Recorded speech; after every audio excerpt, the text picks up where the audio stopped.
এই যে নবাবজাদা, দয়া করে ঘুম থেকে ওঠ। কত বেলা হলো খেয়াল আছে? ওঠ। এইভাবে ঘুম থেকে উঠাই? মা, আমি একটা স্বপ্ন দেখছিলাম, তুমি পুরো 12টা বাজে দিলা স্বপ্নটা। কি স্বপ্ন দেখছিলি? তোমার বৌমা। ওরে বাবা, এতদিনে একটা গার্লফ্রেন্ড তোর হলো না, আবার বৌমা। ওই যে বুঝলি না, আম গাছে কাঁঠাল ধরলে যেমন অসম্ভব, আমার বৌমা দেখো সেরকম। বাজারের কথা বলতে চাচ্ছি না, তাড়াতাড়ি একটু ওঠ, নাস্তাটা কর, তারপর বাজারে যা। হ্যাঁ,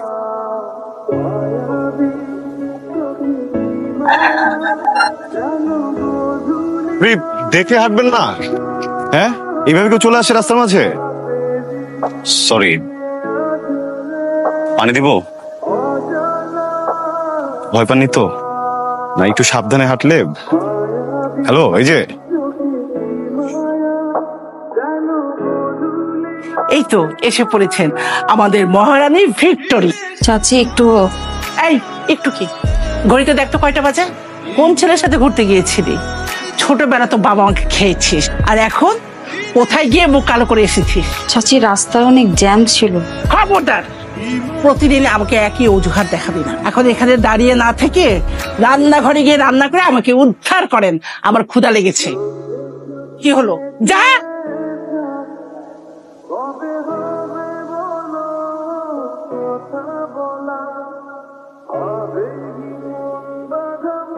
হ্যাঁ বল। আরে বেটা, কই তুই? বস আইসা চিল্লাচিল্লি করতেছে, আমি তো সামাল দিতে পারতেছি না। আরে আমি ওই যে একটু বাস স্ট্যান্ডে গেছিলাম আজকে, বুঝছিস?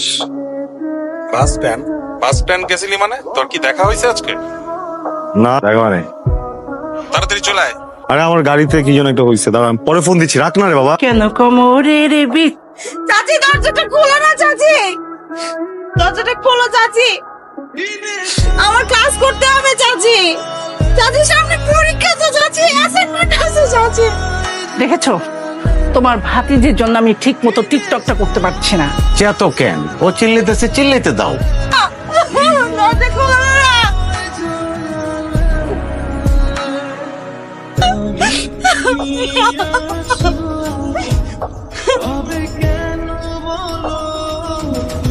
দাঁড়, তৈরি হয়ে নে। আমি কিছু করতে পারবো না। একজনকে ধরে নিয়ে আসছো আমাকে বিয়ে দেওয়ার জন্য, আমি তো রাজি না।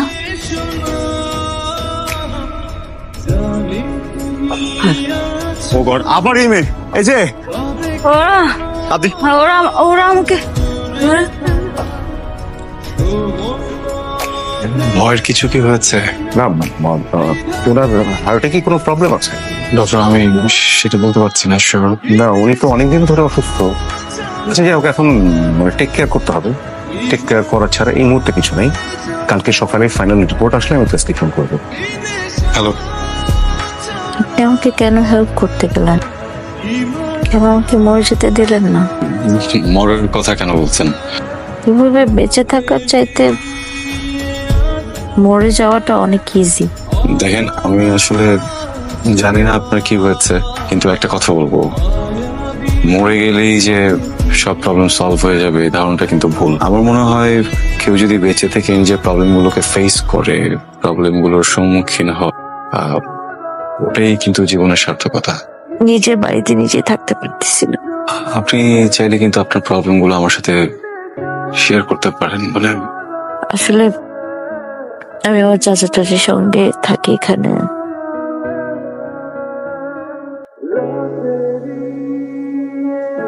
মা, কিরে পড়া, কি করিস তুই? ছোট একটা অ্যাক্সিডেন্ট হয়েছে, আমি হসপিটালে। কি বলিস? হার্টে একটু প্রবলেম আছে, কিন্তু সিভিয়ার কিছু না, মেডিকেশনই ঠিক হয়ে যাবে। ঠিক আছে? Uncomfortable, it's alright. আমিও হঠাৎ করে নতুন কোথাও গেলে আনকমফোর্টেবল হয়ে যাই। মা আসলে তখন আর খারাপ লাগবে না। মার একটা শাড়ি আছে, আর এখানে একটা ট্রাউজার, আমার শার্ট আছে। দেখেন, আপনি যেটাতে কমফোর্টেবল ওইটাই পরতে পারেন। আসসালামু আলাইকুম।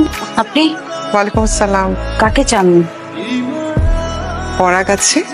হ্যাঁ, উনি ঘুমাচ্ছেন বোধহয়। তার পরিচয়? পড়া আপনি কে? মানে আপনার একটু পরে তুমি জানতে পারো। মা, কিরে এখনো ঘুমাচ্ছিল? তুমি বাইরে দাঁড়িয়ে আছো কেন? ভিতরে আসো। এসো এসো এসো। তুমি কাজল, সরি আমি আরে এত সরি বলতে হবে না। আজকে থেকে এটা তোমার বাসা। ঠিক তোমার পছন্দ হয়নি? না, পছন্দ হয়েছে আন্টি, কিন্তু আন্টি আমাকে বলা যাবে না। কি বলে ডাকবো তাহলে ম্যাম? আরে না, মা বলে ডাকবে, পারবে ডাকতে। তুমি কাঁদছো কেন? শোনো, লক্ষ্মী মেয়েরা কান্নাকাটি করে না। আমার তো একটা ছেলে আছে কিন্তু মেয়ে নেই। অনেক ইচ্ছা ছিল ছেলেটাকে বিয়ে দিয়ে ছেলের বউকে মেয়ে করে রাখবে, এটা তো আর ভাগ্যে নেই। দেখো আল্লাহ তোমাকে পাঠিয়ে দিল। তাহলে তো ভালোই হলো, আমাকে আর বিয়ে করতে হচ্ছে না আলাদাভাবে। মানে তুমি তো একটা মেয়ে পেয়ে গেলা, তাই না? দেখ যেটা ভালো মনে করিস। চিরকুমার থাকা অসুবিধা নেই, মেয়ে পেয়ে গেছি। চলো। অ্যাকচুয়ালি সরি মা। তুমি কি আজকে সারাদিন এই কথাটাই বলতে থাকবে? পরাগ, মা। তুই কি বিজি? না, বলো। তুই কি আমার জন্য একটা কাজ করবি? কাজল না বাসায় থাকতে থাকতে খুব বোর হয়ে গেছে বাবা, ওকে একটু বাইরে থেকে ঘুরিয়ে নিয়ে আয়, মনটা ভালো হবে। আমার শরীরটা ভালো লাগছে না, আমি একটু রেস্ট করতে চাই। তুই কি যাবি? Sure. আমি তাহলে বলি ওকে রেডি হয়ে যেতে, তুই রেডি হলে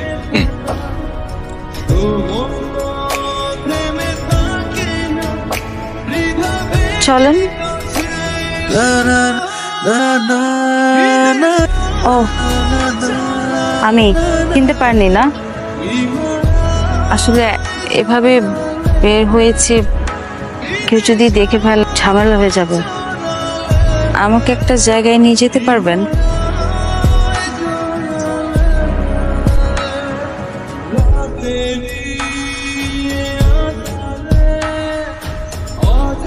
তুই এই বাড়িতে কেন এসেছিস? লজ্জা করলো না এই বাড়িতে আসতে? এই বাড়ির মেয়েরা কখনো পালিয়ে যায় না। ছি! ও এখন আবার ছেলে নিয়ে এসেছিস বাসায় ঢোকানোর জন্য? এক্সকিউজ মি, প্লিজ আপনি একটু বুঝে কথা বলুন। এখনো দাঁড়িয়ে আছিস কেন? যা, চলে যা। চাচি, আমি থাকতে আসি না, এই বাড়িটা আমার। আমার বাবা আমার নামে এই বাড়িটা লিখে গেছে। তোমরা এখানে আছো সেটার একমাত্র কারণ হলো তোমরা আমার পরিবার। পরিবারের কাজকর্ম, পরিবারের ব্যবহার যদি এরকম হয়, সেই পরিবারকে 1 মিনিটের মধ্যে বাড়ি ছাড়া করতে কিন্তু আমার সময় লাগবে না। আমি আমার কিছু জিনিস নিতে আসছি। কি ব্যাপার, এত রাতে জেগে আছেন? আপনি তো এত রাত জাগেন না, আমি আপনাকে অনেক কষ্ট দিয়ে ফেললাম। একটা গল্প শুনবেন? আমি একজন মানুষকে খুব ভালোবাসি। তাকে প্রথম দেখেছিলাম বাস স্ট্যান্ডে, বোরখা পরা একটা মেয়ে বাসের জন্য অপেক্ষা করছে।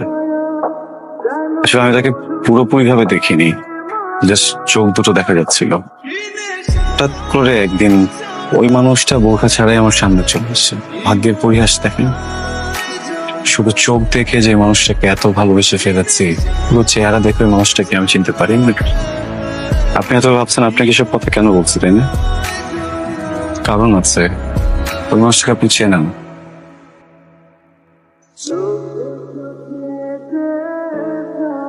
আমার ভালোবাসার মানুষ আপনি। আজকে জানতে পেরেছি এই মানুষটাই আপনি। বা এতদিন আমি আপনার জন্য যা যা করেছি কোনোটাই জেনে করিনি, পুরোটাই কাকতালীয় ভাবে করেছি। আর এর বিনিময়ে আমি আপনার কাছে কিছু চাইও না।